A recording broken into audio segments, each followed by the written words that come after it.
Our channel. నేను మీ journalist Kavya. ఇక ఇవాళ మనం ఇంకొక పురాతన దేవాలయానికి వచ్చినాం. ఈ ఆలయం ప్రత్యేకత ఏంది అంటే ఇక్కడ పరమశివుడే తపస్సు చేసిన తపోభూమి. పరమశివుడు తపస్సు చేస్తే లక్ష్మీ నారసింహ స్వామి పరమశివుడికి దర్శనం ఇచ్చిండనమాట. ఇక్కడ నుంచే యాదాద్రికి 108 అడుగులతో వెళ్ళిండని కూడా ప్రతీతి. సో దానికి ప్రతీకగా స్వామివారి పాదుకలు కూడా ఉన్నాయి. ఇక ఈ ఆలయం ఎక్కడ అంటే ఇప్పటికే మీకు కనిపిస్తుందిగా నా వెనకాల. సో స్వర్ణ గోపురం. సో గోల్డెన్ టెంపుల్లో ఉన్న నేను బంజారాహిల్స్ దగ్గర ఉండే గోల్డెన్ టెంపుల్ ఇది. ఇక స్వామివారికి ప్రతీకగా ఇక్కడ పాదాలు ఉన్నాయి. సో ఇక్కడ నుంచి మొదటి పాదం వేసిండ్రు. అండ్ ఇక్కడ నుంచే స్వామివారి ప్రయాణం యాదాద్రికి స్టార్ట్ అయిందని చెప్పిన కదా. సో అదేదో కాదు, ఇది ఇక్కడ మనం చూసినాం కదా, ఆ పాదాలకి నీడగా రావి చెట్టు కనిపిస్తుంది కదా. సో ఇక్కడే ఆ పాదుకలు ఉన్నాయి. సో ఎవ్వరు దర్శనం చేసుకొని లోపలికి ఆలయం లోపలికి పోవాలన్నా ఫస్ట్ స్వామివారి పాదుకలు దర్శనం చేసుకున్న తర్వాతనే లోపలికి వెళ్తుంటారు. సో మనం కూడా స్వామివారి పాదాలని తాకి దర్శనం చేసుకునే అవకాశం ఆలయం నుంచి మనకి ఇచ్చారనమాట. ఎందుకంటే ప్రతి భక్తుడు ఈ ఆనవాళ్ళు చూడాలని చెప్పేసి ఇక్కడే ఆ పాదాలని ఏర్పాటు చేసిర్రు. ఇక్కడ డిస్టర్బ్ చేయకుండా, లేదంటే ఎవరు తాకొద్దు అని అట్లాంటి రిస్ట్రిక్షన్స్ ఏం లేకుండా అయితే ఏర్పాటు చేసారు. సో ఇక్కడ నుంచి ఇక మనం లక్ష్మీ నరసింహస్వామి దర్శనానికి కూడా వెళ్దాం. అండ్ దాంతోపాటు ఈ ఆలయ చరిత్రను కూడా తెలుసుకునే ప్రయత్నం అయితే చేద్దాం. సో తెలంగాణలో మొట్టమొదటి గోల్డెన్ టెంపుల్ ఇక్కడికి వెళ్ళే షురు అయింది. అండ్ దాంతోపాటు చెప్పిన కదా, చాలా పురాతన దేవాలయం. ఇక్కడ 100 సంవత్సరాల చరిత్ర ఈ ఆలయానికి ఉంది. సో ఈ ఆలయ చరిత్రను మనం తెలుసుకునే ప్రయత్నం చేద్దాం. చలో.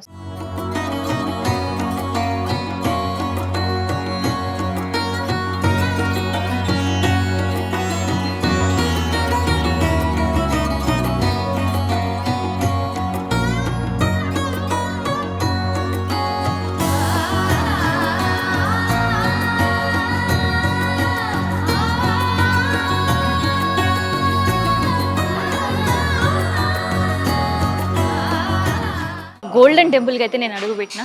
ఇక్కడ తొలుత మనకి రాగానే ధ్వజస్తంభం లోపలికి రాగిన తర్వాత ఈ క్యూ లైన్ అనేది మనకు కనిపిస్తుంది అనమాట. సో ఇక్కడ ఇద్దరు కూడా స్వయంభూ.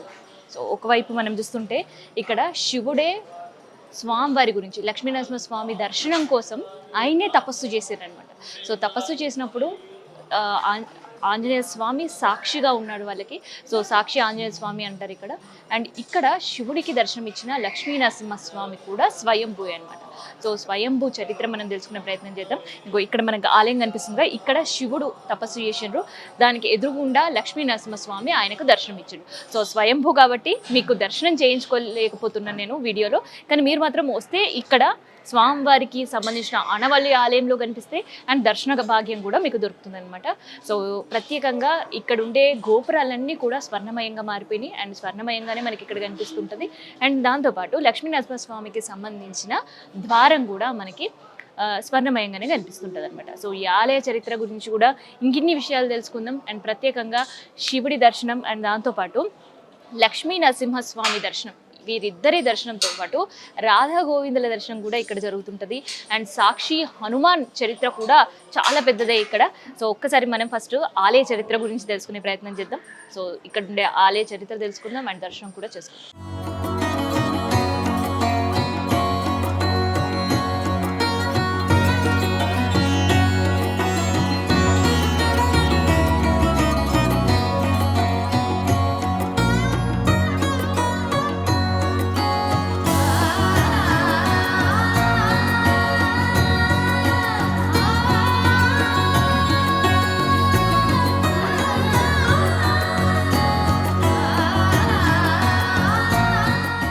Welcome back to our channel. ఇక ఇవాళ ముక్కోటి ఏకాదశి. ఉత్తర ద్వారం నుంచి స్వామివారి దర్శనం చేసుకుంటే ముక్తి ప్రాప్తి చెందుతుంది చాలా మంది భక్తులకు నమ్మకం. అందుకనే ఇక తిరుపతిలో ఉండే కలియుగ ప్రత్యక్ష దైవమైన ఆ ఏడుకొండల స్వామిని దర్శనం చేసుకోవడానికి పోటాపోటీగా పడుతుంటారు. రోజు అంటే ప్రత్యేకంగా ఈ రోజుల్లో దాదాపు 10 రోజులు వైకుంఠ ద్వారం నుంచి దర్శనం ఏర్పాటు చేస్తారు. ఆడ దర్శనం చేసుకోవడానికి మస్తు రద్దీ ఉంటుంది. సో అక్కడికి వెళ్ళలేని వాళ్ళు దగ్గరలో ఉండే ఆలయాలకు వెళ్తారు. ఇక ఇవాళ మనం కూడా బంజారాహిల్స్లో స్వయంభూగా ఉన్న లక్ష్మీ నరసింహస్వామి ఆలయానికి వచ్చినాం. ఇక చూస్తున్నారుగా, ఇక్కడ ప్రత్యేకంగా ఏడాదికి ఒక రోజు మాత్రమే ఇక్కడ వైకుంఠ ద్వారం తెలుసుకుంటుంది. ఇక్కడ నుంచే స్వామివారిని దర్శనం చేసుకోవడానికి వెళ్తారు. ఇక మనం కూడా ఇవాళ స్వామివారు చాలా ప్రత్యేకంగా అలంకరణ చేశారు. స్వామివారి దర్శనం చేసుకుందాం, ఒకసారి భక్తులతో కూడా మాట్లాడదాం. చలో. సో ఇది ఉత్తర ద్వారం గుండా స్వామివారి దర్శనానికి మనం వెళ్ళే దారి. సో చూస్తున్నాం కదా, స్వామివారు చాలా చాలా చాలా ప్రత్యేకంగా దర్శనం మనకి ఇలా కనిపిస్తున్నారు. సో ఇట్లా స్వామివారిని దర్శనం చేసుకోవాలంటే ఏడాదికి ఒక రోజు మాత్రమే మనకి ఇలాంటి అలంకరణగా కనిపిస్తున్నారు అనమాట. సో లక్ష్మీ నరసింహస్వామిని ఉత్తర ద్వారం గుండా భక్తులతో పాటు మనం కూడా దర్శనం చేసుకున్నాం. ఈ ఆలయం ప్రత్యేకత గురించి ఇంకొన్ని మాటలు మీకు చెప్తాను. సో స్వయంభూగా ఇక్కడ స్వామివారి వెలిసిండ్రు. ఇంకా చెప్పాలంటే యాదాద్రికి వెళ్ళే ముందు స్వామివారి ఇక్కడికి వచ్చిన తర్వాతనే యాదగిరి గుట్టకి వెళ్ళిండ్రు అనమాట. సో ఆ ఆనవాళ్ళు అండ్ స్వామివారి పాదాలు కూడా ఇక్కడ ఉన్నాయి. అండ్ ఒక్కసారి మనం భక్తులను చూస్తుంటే కూడా స్వామివారి దర్శనం చేసుకుంటున్నారు అండ్ దాంతోపాటు అర్చన కార్యక్రమాలు సో ఇవన్నీ కూడా చేసుకుంటూ ఉంటారు. సో ఒక్కసారి మనం భక్తులతో కూడా మాట్లాడే ప్రయత్నం చేద్దాం. మీ పేరేంటమ్మా? సో ఎట్లా అనిపిస్తుంది ఉత్తర ద్వార దర్శనం ఇక్కడ? సో ప్రతిసారి ముక్కోటి ఏకాదశికి ఎక్కడికి వెళ్తుంటారు? ఏదో ఒక గుడికి వెళ్తుంటారు. ఇవాళ అలంకరణ ఎట్లా అనిపిస్తుంది? బాగుంది, చాలా బాగుంది. సో ఎట్లా అనిపిస్తుందండి దర్శనం? ఇట్స్ వెరీ నైస్, చాలా బాగుంది. నేను ఫ్రీక్వెంట్ విజిటర్ని ఇక్కడికి. అవునా? It's one of the members of the temple. So ప్రతిసారి మేము ఇక్కడికి వస్తాం టెంపుల్స్. సో ఒక పాజిటివ్ వైబ్స్ అండ్ ప్రత్యేకంగా ఏడాదికి ఒక్కరోజు మాత్రమే ఉత్తర ద్వార దర్శనం ఇక్కడ. అది చాలా స్పెషల్. అలా ఉత్తర ద్వార దర్శనం తోటి దేవుణ్ణి అలా చూసి taking his blessings is very divine. So ప్రతి ఏడాది ముక్కోటి ఏకాదశి ఏదో ఒక టెంపుల్కి వెళ్తుంటారా? ఇక్కడికే వస్తాం, ఇక్కడికే వస్తారు. ప్రతిసారి ఇక్కడికే వస్తాం, ప్రతిసారి ఇక్కడికే. సో చాలా అటాచ్మెంట్ అనిపిస్తుంది మీకు ఈ టెంపుల్. ఈ టెంపుల్ కన్స్ట్రక్షన్ అప్పటి నుంచి కూడా దీంతో అసోసియేట్ అవుతుంది. సో ఇక్కడ స్వామివారు స్వయంభూ అన్న స్వయంభూ అంటారు. స్వయంభూ కాబట్టి ఆ పవర్ ఉంది ఇక్కడ, ఆ శక్తి ఉంది ఇక్కడ. అమ్మ మీ పేరేంది? యశోద. సో ఎట్లా అనిపిస్తుంది ఇక్కడ దర్శనం? చాలా బాగుంది. సో ఇది వరకు ఎక్కడికైనా వెళ్ళిరా? ఇక్కడికే రావడం. సో ఎట్లా అనిపిస్తుంది స్వామివారి అలంకరణ? చాలా బాగుంది, చాలా బాగుంది. చాలా బాగుంది. మీ పేరేంటమ్మా? राधाबाई సో ఎట్లా అనిపిస్తుంది ఇవాళ? तेलुगु नहीं आता हूँ। సో कैसे लग रहे भगवान हाँ, जी? अच्छा अच्छा लग रहा। अच्छा लग रहा. మీ పేరేంటండి? స్వేచ్ఛ. సో ముక్కోటి ఏకాదశి అవునండి, ఎట్లా జరుపుకుంటుంటారు? ఇప్పుడు స్పెషల్ అంటే వైకుంఠ ఈ స్వామివారి దర్శనం కోసము యాక్చువల్గా ఇంత రష్ అయినా కూడా వచ్చి చేసుకోవడం అంటే చాలా హ్యాపీగానే అనిపిస్తుంది. అండ్ ఇవాళ ముక్కోటి ఏకాదశి ఖచ్చితంగా ఉత్తర ద్వారం నుంచి దర్శనం చేసుకోవాలంటారు. అది నమ్మకం కండి, నమ్మకం కాబట్టి అంటే నాకు తెలిసి అది తెలియదు కానీ పడుకుంటారు ఈరోజు, మళ్ళీ తొలి ఏకాదశికి లేస్తారు అని ఒక విన్నాను. సో అది మాత్రం తెలుసు, అందరూ పెద్దవాళ్ళు చెప్తారు కాబట్టి మనం పాటించాలి అంతే. సో ఎట్లా అనిపిస్తుంది స్వామివారి అలంకరణ ఇవాళ? చాలా బాగుంటుందండి. అంటే నేను ఎక్కువ రెగ్యులర్గా వస్తున్నాను, ప్రతి ఏకాదశికి వస్తాను ఇక్కడికి, అందుకని చెప్పేసి నాకు కొత్తగా ఏం లేదు, కాకపోతే ఈ డే స్పెషల్ కాబట్టి స్పెషల్గానే అనిపిస్తుంది. ఇక్కడ స్వామివారు స్వయంభూ అని అవునండి, అవును అవునండి. అంటే మా హస్బెండ్ వాళ్ళు ఇక్కడే అనమాట, బంజారా హిల్స్లో. వాళ్ళు ఫస్ట్ నుంచి నమ్ముతారు ఈ టెంపుల్ అక్కడ. సో ఇట్లా అనమాట. ఈ టెంపుల్తో చాలా మందికి చాలా సెంటిమెంట్స్ ఉన్నాయి. అందుకనే స్వయంభూగా కొలువుదీరిన లక్ష్మీ నరసింహస్వామిని ఉత్తర ద్వారం నుంచి దర్శనం చేసుకోవడానికి సో ఇట్లా వందలాది మంది భక్తులు కూడా క్యూ కడుతున్నారు. సో ఇది ముక్కోటి ఏకాదశి ప్రత్యేకత అండ్ భక్తుల నమ్మకాలకు సంబంధించిన ఇన్ఫర్మేషన్.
లక్ష్మీనరసింహస్వామి ఉన్నట్టే ఇక్కడ బంజారాహిల్స్లో కూడా స్వయంభూగా వెలిసిన లక్ష్మీనరసింహస్వామి ఆలయం ఉంది. ఇంకా చెప్పాలంటే మీకు ఇదివరకే చెప్పినా కదా ఇవాళ గోల్డెన్ టెంపుల్ పోతున్నా అని, తెలంగాణలోనే మొదటి గోల్డెన్ టెంపుల్ ఇది.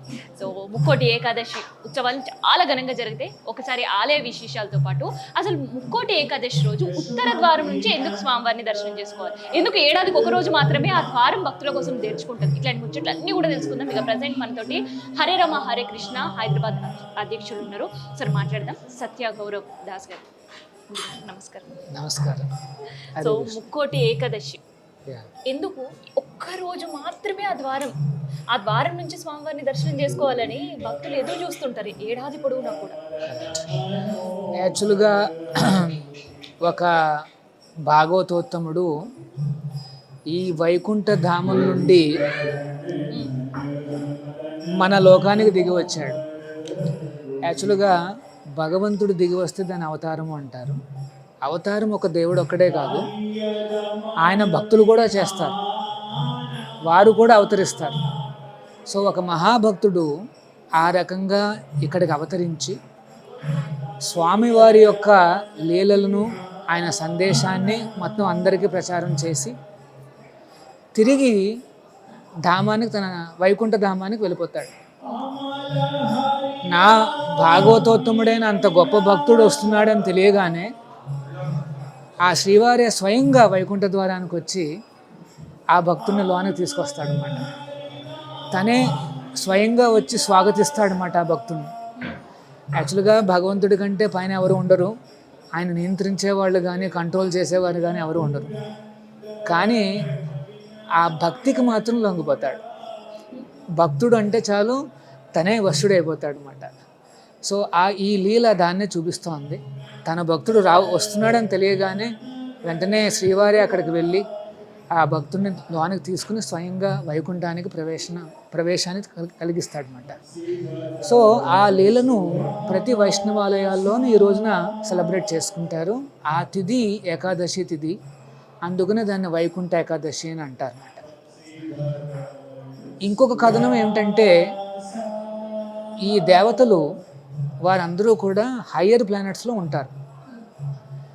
ప్రతిరోజు మార్నింగ్ పూట వారు ఆ శ్రీ విష్ణు మహావిష్ణువు యొక్క దర్శనానికి వెళ్తారన్నమాట. యాక్చువల్గా మన టైము వాళ్ళ టైము వేరుగా ఉంటుంది. మనకి ఇక్కడ ఒక సంవత్సరం అయితే దేవతలకు అది ఒక రోజు మాత్రమే. సో వాళ్ళకి ప్రతిరోజు అది వాళ్ళకి అనిపిస్తుంది, మనకు ఒక్కొక్క సంవత్సరానికి ఒకసారి వస్తుంది అన్నమాట. అది ఆ ముహూర్తమే ఈ ముహూర్తం అన్నమాట. వైకుంఠ ఏకాదశి ముహూర్తంలో ఆ దేవతలకు ఆ విష్ణువు దర్శనమిస్తాడనమాట. అదే ఇంకొక కథనం ఏమిటంటే ఆ మహాభక్తుని తీసుకుని స్వామివారు వైకుంఠం లోపలికి ప్రవేశిస్తారనమాట. సో అంత విశేషమైన ఈ ఉత్సవాన్ని అన్ని వైష్ణవాలయాల్లో జరుపుకుంటారు. ఈ రోజున ఏ భక్తుడైనా సరే ఇలాగే వైకుంఠ ద్వార ప్రవేశం చేసి ఆ స్వామివారిని దర్శించుకుంటారో వారికి కూడా వైకుంఠానికి వెళ్ళే అర్హత లభిస్తుంది అనేసి శాస్త్రం చెప్తోందన్నమాట. సో యాక్చువల్గా మోక్షానికి చాలా కష్టపడాలి, కానీ ఎంతో తేలిక అయిపోయిందన్నమాట ఈ వైష్ణవ పరంపరలో. ఏమిటది? ఇట్లాంటి స్వయంభూ క్షేత్రాలు కానీ పుణ్యక్షేత్రాలు కానీ వచ్చి ఇలాగ వైకుంఠ ద్వార ప్రవేశం చేస్తే చాలు ఆ భక్తుడికి ఆ వైకుంఠాన్ని చేరే అవకాశాన్ని కల్పిస్తాడనమాట. అయితే సంవత్సరాల నుంచి కూడా ఈ టెంపుల్కి ఒక చాలా ప్రత్యేకత ఉంది, ఒక ప్రత్యేకమైన గాథే ఉంది. సో అదేంటి? స్వయంభూగా ఇక్కడ లక్ష్మీ నరసింహస్వామి ఉన్నారు, కొలువు తీరారు అని చెప్పేసి ఏంటిది? సో అంటే ఇక్కడ లోకల్ చరిత్ర మాట, దీన్ని స్థల పురాణము అంటారు. వ్యాసదేవులు రాసిన పురాణాలు 18 పురాణాలు ఉన్నాయి, కానీ దానికి మించి కూడా ఇలా స్థల పురాణాలను ఉంటాయన్నమాట. ఇక్కడ స్థల పురాణం ఏమిటంటే పాంచజన్యేశ్వరుడు అంటే ఈశ్వరుడు ఆ లక్ష్మీ నరసింహ దర్శనార్థమే తపస్సు చేస్తాడు. సాక్షాత్ పరమేశ్వరుడు పరమేశ్వరుడు ఆయన పేరే పాంచజన్యేశ్వరుడు. యాక్చువల్గా ఈ క్షేత్రంలో శివుడి దేవస్థానం కూడా ఉంది. సో ఆయన ఆ లక్ష్మీ నరసింహ దర్శనార్థమే తపస్సు చేస్తే అప్పుడు ఆ స్వామి అవతరించి తన చేతిలో ఉన్న శంఖాన్ని ఆ ఆ శివుడి శిరస్సు మీద మోపుతాడనమాట. ఆ శంఖము ఆ శిరస్సు మీద ఉన్న ఒకే ఒక శివుడు ఎవరంటే ఇక్కడ పాంచజన్యేశ్వరుడు. మీరు కాస్త క్లోజ్గా గమనిస్తే శివలింగం పైన ఒక చిన్న కాన్షల్ ఉంటుందన్నమాట, అది లింగంతో భాగంగా ఉంటుందన్నమాట. సో ఆ రకంగా పాంచజన్యేశ్వరుడు అని పేరు. ఆయన తపస్సుకు మెచ్చి అవతరించాడు ఆ లక్ష్మీనరసింహ. మరి ఏ మంత్రం చెప్పాడు? ఆ శివుడు చెప్పిన మంత్రాన్ని మంత్రరాజ పదస్తోత్రము అంటారు. ఆ పదస్తోత్రాన్ని చెబుతూ పూజిస్తే అప్పుడు లక్ష్మీనరసింహ నించుని వారి దర్శనం ఇచ్చి ఆ శంఖాన్ని కూడా మోపుతాడనమాట. సో ఇక్కడ చాలా విశేషం ఏంటంటే ఆ ఈశ్వరుడు మరియు లక్ష్మీనరసింహ ఇద్దరూ కూడా స్వయంభూలుగా ఇక్కడ అవతరిస్తారు. అందుకని మీరు చూస్తారు లక్ష్మీనరసింహ ఉంటారు, ఆ ముందర ఆ శివాలయం కూడా ఉంటుందన్నమాట. సో ఇక్కడ పాంచజన్యేశ్వరుడు క్షేత్రపాలకుడిగా వెలిసాడనమాట. ఇక్కడ లోకల్గా చెప్పేది ఏంటంటే ఇక్కడ అవతరించిన తర్వాత ఇక్కడ నుండి యాదాద్రికి 108 అడుగులతో ఆ లక్ష్మీనరసింహ స్వామి అక్కడికి వెళ్ళారని చెప్తారు. సో 108 అడుగులు అంటే ఇక్కడ కూడా ఒక అడుగు ఉంటుంది. ఒక అడుగు ఉంది, అది పవిత్రమైన ఆ పాదాలు అక్కడ వటవృక్షం క్రింద మనం చూడొచ్చు. ఇక్కడ వటవృక్షం ఉందన్నమాట. ఎన్నో సెంచురీస్గా ఉన్న ఆ వటవృక్షం కిందన ఆ లక్ష్మీనరసింహ పాదాలు మనకు ఒకటి కనిపిస్తాయి అన్నమాట. సో ఇక్కడ చెప్పేది ఏంటంటే 108 అట్లాంటి పాదాలతో స్వామి యాదగిరి గుట్టుకు చేరుకున్నాడని, అక్కడ దర్శన భాగ్యాన్ని కలిగించాడని చెప్తారన్నమాట. సో చాలా విశేషమైన స్థలం ఇది. ఇంకొక విశేషం ఏమిటంటే ఒక అరుదైన శాలగ్రామము వెతుక్కుంటూ ఈ క్షేత్రానికి వచ్చిందన్నమాట. ఆల్మోస్ట్ ఒక 21 ఇంచ్ ఉండే ఈ శాలగ్రామము సాధారణంగా గండకి అన్న నదిలోనే దొరుకుతాయి అన్నమాట. నేపాల్లో ఉండే గండకి నదిలో దొరికే వాటిని మాత్రమే మనం శాలిగ్రామాలుగా నమ్మచ్చు. సో ఈ శాలిగ్రామం అనేది పూర్తి కావడానికి, అట్లా చెక్కడానికి మిలియన్స్ ఆఫ్ ఇయర్స్ పడతాయి.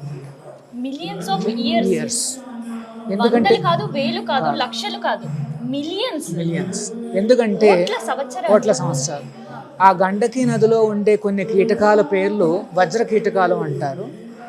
అవి ఒక్కొక్క శిలని చెక్కుతాయి అన్నమాట. అవి శిల్పులు అన్నమాట. సో అట్లాంటి కీటక శిల్పులు చెక్కిన ఆ శిల్పాలు ఏమంటారు, ఆ రాక్కి ఆ రూపం వస్తుందన్నమాట. ఆ కీటకాలు అప్పుడప్పుడు రామచంద్రుడు శాలిగ్రామం చేస్తాయి, కొన్ని వరాహ చేస్తాయి, కొన్ని కృష్ణ, నరసింహ, సుదర్శన నరసింహ, అట్లాగా ఎన్నో రకాల రూపాలు అవి చెక్కుతాయి అన్నమాట. మరి ఆ కీటకాలకు ఎలా తెలుసు ఆ రూపము? యాక్చువల్గా భగవంతుడే చేయించుకుంటాడు. అందుకనే ఆ చెక్కిన శిల్పాలు స్వయం ప్రతిష్ఠితం, అంటే వాటికి మళ్ళీ సపరేట్గా ప్రతిష్ఠ చేయాల్సిన అవసరం లేదు. వాటిని మనం తీసుకుని ఆరాధించవచ్చు, ఇంకొక ప్రతిష్ఠ అవసరం లేదన్నమాట. అట్లాంటి విశేషమైన శాలిగ్రామాలు అవి. సో అవి చేయడానికి చాలా ఏళ్ళు పడతాయి, మిలియన్స్ ఆఫ్ ఇయర్స్ అన్నమాట. ఇక్కడ ఈ దేవస్థానం మేము కడుతున్నప్పుడు ఒక విశేషం జరిగింది. ఎవరో ఒక బ్రాహ్మణుడు ఈ శాలిగ్రామాన్ని ఈ నల్లమల్ల శ్రీశైలంలో పూజలు చేసేవాడు అన్నమాట. అంటే ఆయన కూడా ఒక పరంపరలో ఆ శాలిగ్రామాన్ని పూజలు చేస్తున్నాడు. అంటే ఆయన పూర్వీకులు చాలా ఏళ్ళుగా చేసేవారు. ఆయన గురువుగారికి ఈయన శాలిగ్రామాన్ని అప్పచెప్పి ఆయన గురువుగారు పరమపదించారు. సో ఆ బ్రాహ్మణుడు పూజించి తన వయసు అయినప్పుడు ఇంకా దీన్ని ఎవరు చూసుకుంటారని చెప్పి సిటీకి వచ్చారు. ఆ బ్రాహ్మణులు వచ్చి ఇక్కడ ఉండే ఒక ధనిక దాత ఆయనకి ఆ శాలిగ్రామాన్ని అప్పచెప్పేసి ఆయనకి వెళ్ళిపోయాడు. మళ్ళీ ఇంకెప్పుడు ఆ బ్రాహ్మణుడు కనిపించలా. ఆ తాత ఆశ్చర్యపోయాడు అన్నమాట. నేను ఎట్లాగా ఈ శాలిగ్రామాన్ని చూసుకోవాలని చెప్పి ఆయన గురువుగారు శృంగేరి మఠాధిపతులు ఆయనకి ఫోన్ చేసి ఇట్లా చెప్పాడు, మాకు ఇలా శాలిగ్రామం వచ్చిందనగానే వెంటనే ఆ శృంగేరి మఠాధిపతులు వెంటనే తీసుకుని రమ్మని చెప్తే హుటాహుటిని దాత అక్కడికి వెళ్ళాడు. వెళ్ళగానే ఆ శాలిగ్రామాన్ని చూడగానే వెంటనే ఆ పీఠాచార్యులు సాష్టాంగ నమస్కారం చేసి, నేను ఈ శాలిగ్రామాన్ని ఇక్కడే నా పూజా రూమ్లో పెట్టుకుని నేను పూజలు చేస్తానని చెప్తారు. వెంటనే ఆ శిష్యుడు దాత ఆయనకి అప్పచెప్పేసి వచ్చేస్తాడు. ప్రతి సంవత్సరం వెళ్ళి అక్కడ పూజలు చేసుకునేవారు. ఈ కన్స్ట్రక్షన్ జరుగుతున్నప్పుడు ఈ దాత అక్కడికి వెళ్తాడు. శృంగేరి మఠానికి వెళ్ళినప్పుడు ఆ మఠాధిపతులు ఏమన్నారు అంటే, రావు గారు మీరు ప్రతి సంవత్సరం ఇక్కడికి వస్తున్నారు కదా, మీరు పని చేయండి, హైదరాబాద్లోనే ఈ శాలిగ్రామానికి ఒక దేవస్థానం మీరు కట్టండి అని చెప్తాడు. సో దాత మళ్ళీ వెనక్కి వచ్చేస్తాడు. వచ్చి ఆయన ఆలోచిస్తున్నాడు అన్నమాట, నేను ఎట్లా కట్టగలను, ఒకవేళ కట్టిన తర్వాత నా తర్వాత ఎవరు చూసుకునేవారు ఎవరు లేరే అనేసి ఆయన చింతన పడుతూ అప్పుడు ఈ దేవస్థానానికి రావడం జరుగుతుంది అన్నమాట. ఇక్కడ మేము ఆల్రెడీ కడుతున్నాం అన్నమాట. సో ఆయన ఏమనుకున్నాడు అంటే, స్వామీజీ మీరు ఆల్రెడీ కడుతున్నారు కదా, ఆ శాలిగ్రామాన్ని ఇక్కడ ఏమైనా పెట్టగలరా అని అడిగాడు. సో మేము కూడా ఆనందపడ్డాం. సాక్షాత్తు పరమశివుడు. ఈ శాలిగ్రామం విశేషం ఏంటంటే శివకేశవులు ఇద్దరు ఉన్నారు. సో ఆ శాలిగ్రామం ఇక్కడ మేము ప్రతిష్ఠించిన తర్వాత శరవేగంతో ఈ దేవస్థానం కంప్లీట్ అయిపోయింది అన్నమాట. సో దానికి ఆ స్వామి డిసైడ్ చేసుకుని ప్రత్యేకంగా వచ్చిన క్షేత్రం ఇది అన్నమాట, ఆ శాలిగ్రామం. సో లక్ష్మీ నరసింహ దర్శనమే కాదు, ఆ శాలిగ్రామ దర్శనం కూడా చేసుకోవచ్చు. ముఖ్యంగా ఈరోజు వైకుంఠ ఏకాదశి చాలా పవిత్రమైన రోజు. అందరూ కూడా వచ్చి మీ ఫ్యామిలీస్తో పాటుగా వచ్చి ఆ స్వామివారి దర్శనం చేసుకుని తీర్థప్రసాదాలు స్వీకరించి ఆ స్వామి కృపకు పాత్రలు కావాలని కోరుకుంటున్నాను. ఈ ఆలయంలో ఎక్కడ అడుగు పెట్టినా ఏదో ఒక ప్రత్యేకత కనిపిస్తూనే ఉంటుంది. బయట అడుగు పెట్టగానే ఫస్ట్ వస్తూనే స్వామివారి పాదాల దర్శనం, సరే అని రాగానే ఆంజనేయ స్వామి విగ్రహం. ఇక్కడ ఉండే ఆంజనేయ స్వామి చాలా ప్రత్యేకమని విన్నాం. సో ఒక్కసారి ఆ ప్రత్యేకత గురించి. ఇక్కడ శ్రీ వైష్ణవ సంప్రదాయం ప్రకారము 108 దివ్యక్షేత్రాలు ఉన్నాయన్నమాట ఈ భూమండలం పైన. అందులో ఒక దివ్యస్థానం ఏంటంటే షోలింగర్ అనేసి అంటారన్నమాట. తమిళనాడు బార్డర్లో ఉంటుంది, తిరుపతి నుండి దగ్గరే. ఆ షోలింగర్లో ఈ అపురూపమైన హనుమంతుడు కనిపిస్తాడు. 4 చేతులతో కనిపించే ఈ అపురూపమైన హనుమంతుడికి పేరేంటంటే జపాంజనేయ స్వామి అని. 2 చేతులతో శంఖచక్రాలు, ఇంకొక 2 చేతులతో సాక్షిమాల జపమాల పట్టుకుని కనిపిస్తాడు అన్నమాట. ఏంటి జపమాల అంటే హనుమంతుడు ఏం చేస్తున్నాడు, ఆ శ్రీవారి హరినామాన్ని చెప్తూ జపిస్తున్నాడు అనమాట. హరే కృష్ణ అంటే హరే కృష్ణ చెప్పచ్చు, లక్ష్మీ నరసింహ చెప్పచ్చు, శ్రీవారి ఏ పేరైనా చెప్పచ్చు. సో హనుమంతుడు ఆ రకంగా జపిస్తూ ఇంకొక చేతిలో సాక్షిమాల అని ఉందన్నమాట. అంటే ఎన్నిసార్లు జపించాను అనేసి కౌంట్ చేసుకుంటున్నాడు అనమాట. అది కౌంటింగ్ మాల. సో 2 చేతులతో స్వామి హనుమంతుడు కనిపిస్తాడు, ఇంకొక 2 చేతులతో ఆయన శంఖ చక్రాలు ధరించుంటాడు అనమాట. అక్కడ ఒక కథనం ఏం చెప్తారు అంటే, ఆ నరసింహస్వామి ఆ హిరణ్యకశిపుని చంపిన తర్వాత అక్కడికి చేరుకున్న తర్వాత తను విశ్రాంతి తీసుకుంటూ అంటే యోగముద్రలోకి వెళ్తూ తన చేతిలో ఉన్న శంఖ చక్రాలని హనుమంతుడికి ఇచ్చి ఆ యోగముద్రలోకి వెళ్తాడనమాట. సో అందుకని అక్కడ హనుమంతుడు శంఖ చక్రాలు ధరించి కనిపిస్తాడు. సో 4 చేతులతో కనిపించే హనుమంతుడు రూపం ఇక్కడ మన హైదరాబాద్ ఇక్కడ ప్రప్రథమం అన్నమాట, ఇంకెక్కడ కనిపించదు మనకి. సో ఈ హనుమంతుడికి జపం అంటే చాలా ఇష్టం.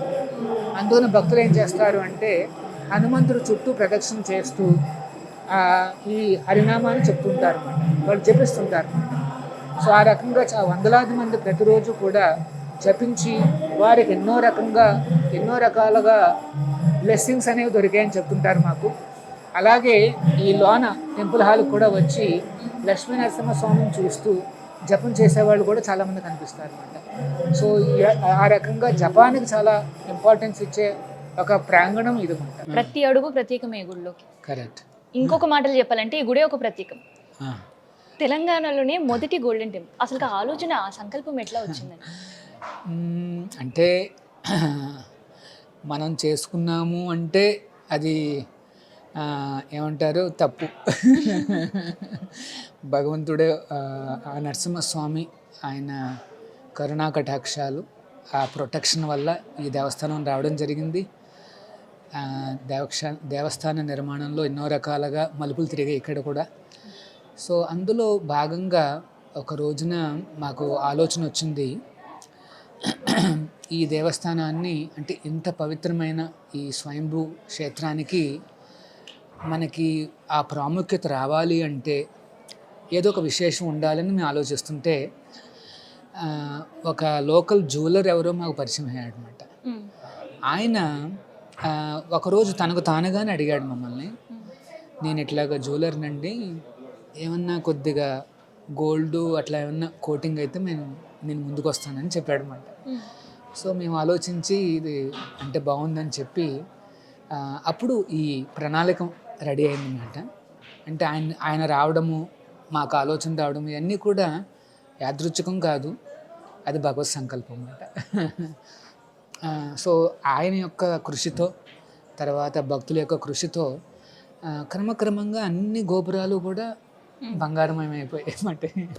ఇవంతా కూడా కోటెడ్ అంటే కాపర్ ప్లేట్ మీద కోటింగ్ చేసి అది పెట్టారు.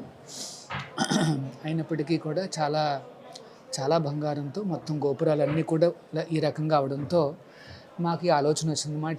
ఇట్లాంటి గోపురాలు, బంగారు గోపురాలు ఎక్కడా లేవు కనుక this is the first golden temple అనేసి ఆ రకంగా దీన్ని నామకరణం చేయడం జరిగిందన్నమాట.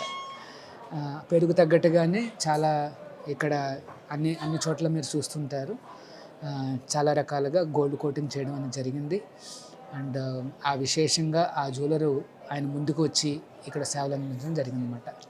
సో ఆలయంలో ముక్కోటి ఏకాదశి ఉత్సవాలు అయితే మస్తు ఘనంగా జరుగుతాయి. సో చిన్ని కృష్ణయ్య జన్మాష్టమి కూడా అంతకంటే ఎక్కువ ఘనంగా జరుగుతుంది. లిటిల్ కృష్ణలందరూ ఆలయాల్లో తిరుగుతుంటారు. సో వీటితో పాటు ఏమేమి ఉత్సవాలు ఇక్కడ చాలా ఘనంగా సెలబ్రేషన్స్ ఇక్కడ ఈ దేవస్థానంలో ఏంటంటే లక్ష్మీ నరసింహస్వామి ఉన్నారు, రాధా గోవిందులు ఉన్నారు కనుక ఒక రకంగా చెప్పాలి అంటే ఈ క్షేత్రంలో we are blessed with double festivals. ఈ స్వామికి చెందిన 2 ఉత్సవాలు కూడా మనకి ఇక్కడ ఉన్నాయన్నమాట. ఉదాహరణకు లక్ష్మీ నరసింహస్వామికి చాలా ఘనంగా బ్రహ్మోత్సవాలు, ఇక్కడ వైకుంఠ ఏకాదశి, నరసింహ జయంతి అట్లాంటి ఉత్సవాలు చాలా బాగా జరుగుతాయి. తర్వాత ప్రతి నెల కూడా స్వామివారికి స్వాతి అభిషేకాలు, తర్వాత కళ్యాణోత్సవాలు ఇక్కడ చాలా విశేషం.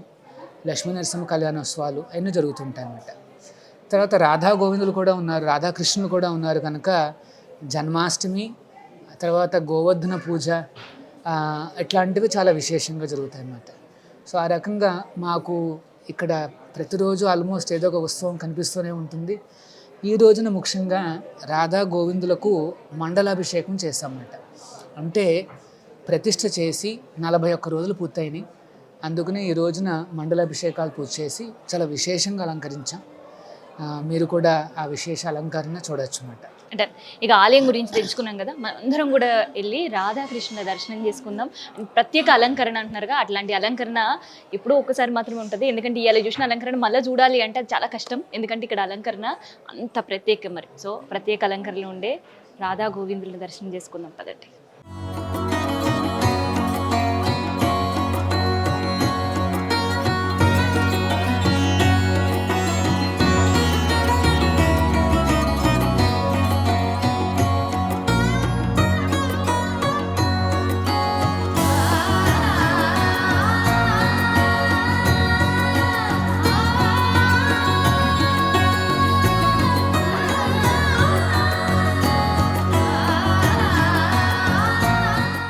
లక్ష్మీ నరసింహస్వామి, దాంతోపాటు పరమశివుడు స్వయంభూ విశేషాలు తెలుసుకున్నాం.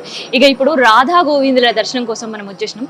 చాలా విశేషంగా ఉంటుంది ఇక్కడ రాధా గోవిందుల దర్శనం. అండ్ దాంతోపాటు ఇక్కడ ఉండే స్వామివారికి జన్మాష్టమి వేడుకలకు సంబంధించి కావచ్చు, లేదంటే ఇక్కడ గోవర్ధనగిరి పూజకు సంబంధించి కావచ్చు, ఇవన్నీ చాలా విశేషంగా జరుగుతాయి. సో ఒక్కసారి స్వామివారిని దర్శనం చేసుకుంటే చాలా ప్రత్యేక అలంకరణలు ఇవాళ మనకు దర్శనం ఇస్తున్నారు.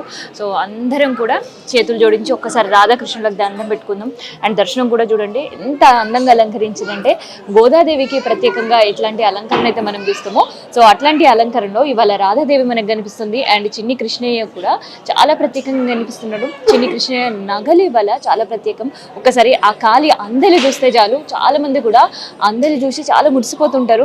ఆ చిన్ని కృష్ణయ్య అందలకు సంబంధించి, పాదలకు సంబంధించి చాలా విశేషంగా ఉంటుంది అనమాట ఇక్కడ.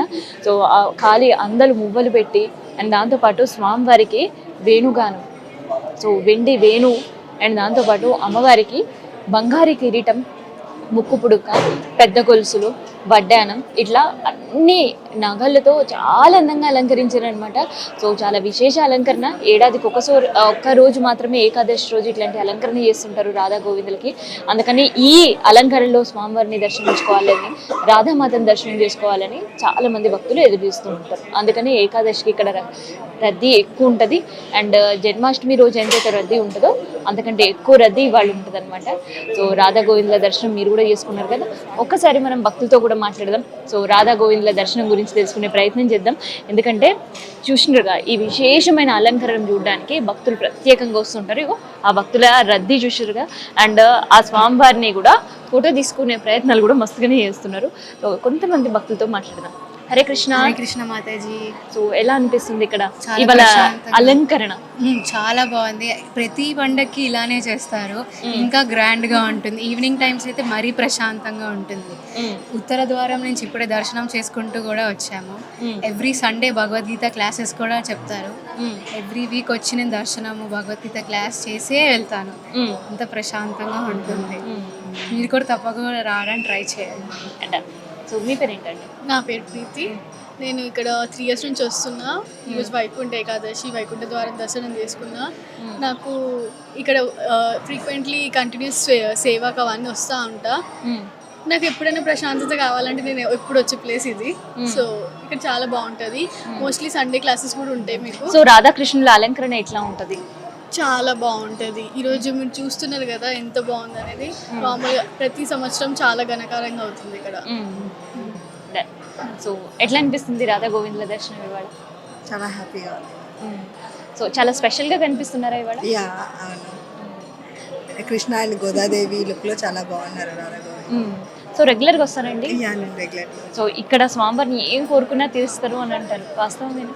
యా అదైతే మనం కోరుకోవల్ల ఆయనకి శరణాగతి కోరితే మన హార్ట్లో ఏముందనేది తెలుసుకొని ఆయనే తీర్చేస్తారు. మీ పేరు ఏంటండి? హరే కృష్ణ. హరే కృష్ణ. సో ఎట్లా అనిపిస్తుంది ఇక్కడ స్వామివారి? అటువైపు నరసింహస్వామి దర్శనం, ఇటువైపు రాధా గోవిందుల దర్శనం. So blessed to have here. So వాళ్ళిద్దరిని దర్శనం చేసుకోవడం వల్ల ఎంతో పీస్ఫుల్గా ఉంటుంది. వాళ్ళు మన మీద ఎంతో ప్రేమ చూపిస్తున్నట్టు ఉంటుంది. సో ఎవ్రీ డే వాళ్ళని దర్శనం చేసుకోవాలని అనిపిస్తూ ఉంటుంది. సో దాదాపు ఎన్ని ఇయర్స్ నుంచి వస్తున్నారు ఇక్కడ? నేను 2 years. 2 years రెగ్యులర్గా వస్తాను. రెగ్యులర్గా వస్తాను. సో ఇక్కడ స్వామివారిని ఏం కోరుకున్నా తీరుతుంది. స్వయంభూ లక్ష్మీనరసింహ స్వామి అంటారు, ఎస్ అవునా? యా అవును. యా స్వయంభూ నరసింహస్వామి అలాగే రాధాకృష్ణ కూడా మనం చేసే హరినామం వల్ల వాళ్ళు మన మనసులో ఉన్న కోరికల్ని మనం కోరుకోని అవసరం లేదు. వాళ్ళే డైరెక్ట్గా తీరుస్తారు. సో మనం ఓన్లీ వాళ్ళని వచ్చి ప్రే చేసుకుంటే చాలు, జపం చేసుకుంటే చాలు, వాళ్ళ హరినామం చేస్తే చాలు, వాళ్ళని ప్రే చేసుకుంటే చాలు, మన కోరికలన్నీ వాళ్ళే తీర్చేస్తారు. సో మనం కూడా రాధా గోవిందుల దర్శనం చేసుకున్నాం. అండ్ ముందు శివుడు దర్శనంతో ప్రారంభించినాం కదా. ఇక ఇక్కడ ఉండే హనుమాన్ దర్శనం చేసుకుందాం. ఎందుకంటే ఇక్కడ చేసే జపాలకి సాక్షిగా హనుమంతుడిని భావిస్తుంటారనమాట. సో ఒకసారి మనం కూడా వెళ్ళి హనుమాన్ దర్శనం చేసుకుందాం. అండ్ ఇక్కడ విగ్రహ ప్రత్యేకతల గురించి విన్నాం కదా. సో వెళ్ళి దర్శనం చేసుకొని నిజంగా చెప్పిన విశేషాలన్నీ కూడా మనకి అక్కడ కనిపిస్తున్నాయో లేదో చూద్దాం కదండి.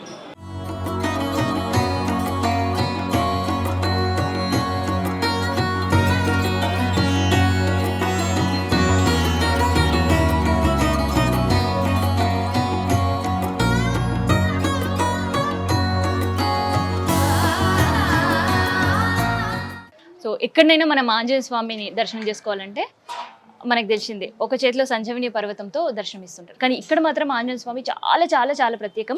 సో ఒక్కసారి మనకు చూస్తుంటే కూడా అర్థమవుతుంది. ఇక్కడ స్వామివారు జపం చేస్తూ మనకు కనిపిస్తుంటారు. స్వామివారు ఏంది జపం చేస్తూ కనిపించడం ఏందని అనుకుంటున్నారు కదా.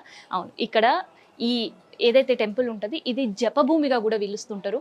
అండ్ ఇక్కడ సాక్షాత్ ఆంజనేయ స్వామి స్వామివారిని జపం చేస్తూ ఉండడానికి ప్రతీకగా కూడా ఇక్కడ ఇట్లాంటి స్వామివారి ఆలయం ఉందన్నమాట. సో ఇక్కడ 2 చేతుల్లో 2 మాలలు మీకు చూసిన తర్వాత మరి ఎందుకు 2 మాలలు ఉన్నాయి అనే ఒక డౌట్ వచ్చి ఉంటుంది. సో ఒకటేమో తులసిమాల, జపమాల. సో జపం చేస్తూ ఉంటారు స్వామివారిని. ఇంకొక చేతిలో సాక్షిమాల. ఎన్నిసార్లు స్వామివారిని జపం చేసిండ్రు అనేది సాక్షిమాలలో కౌంట్ అనేది చేసుకుంటూ ఉంటారు అనమాట. అండ్ స్వామివారి చేతుల్లో మనకి శంఖ చక్రాలు ఉంటాయి. అండ్ స్వామివారికి సంబంధించిన నుదుట కూడా మనం చూస్తుంటే 3 నామాలతో దర్శనమిస్తూ ఉంటాడు. ఇన్ జనరల్గా మనం ఎక్కడ ఆంజనేయ స్వామి విగ్రహాలు చూసినా, ఆలయాలకు వెళ్ళినా కూడా కేవలం సింధూరంతో మాత్రమే ఆ స్వామివారు కనిపిస్తుంటారు. కానీ ఇక్కడ మాత్రం ఆభరణాలతో వస్త్రాలతో ఇక్కడ స్వామివారు కొలువుదీరి దర్శనమిస్తుంటాడనమాట. సో ఇక్కడ యోగ ఆంజనేయ స్వామి, చతుర్భుజ ఆంజనేయ స్వామిగా కూడా స్వామివారిని పిలుస్తూ ఉంటుంటారు. సో భక్తులు కూడా స్వామివారిని దర్శనం చేసుకుంటున్నారు. అండ్ దాంతోపాటు స్వామికి సంబంధించిన జపం ప్రారంభించాలంటే ముందుగా వచ్చి ఆంజనేయ స్వామి పవర్కి ప్రతీక మీ అందరూ కూడా ఎరుక కదా. సో వాళ్ళు చేసే జపంని సక్సెస్ఫుల్గా 108 సార్లు కంప్లీట్ అయ్యేటట్టు దీవించమని చెప్పి ఇక్కడ స్వామివారిని దండం పెట్టుకున్న తర్వాత లోపలికి వెళ్ళి స్వామివారి జపం అనేది ప్రారంభిస్తుంటారు అనమాట.